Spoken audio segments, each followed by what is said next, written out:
സമയത്ത് ഇരട്ട പിള്ളേർ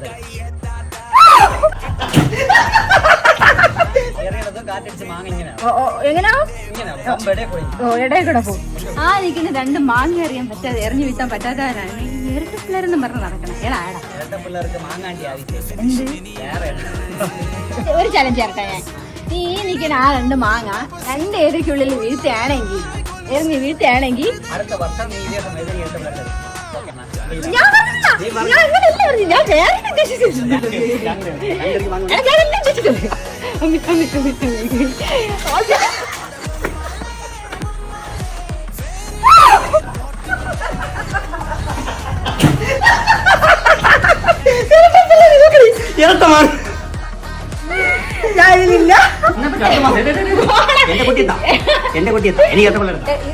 അറിയാതെ നിങ്ങൾ ആരും അടുത്ത വർഷം നമുക്ക് ഇതേ സമയം ഇരട്ട പിള്ളേർ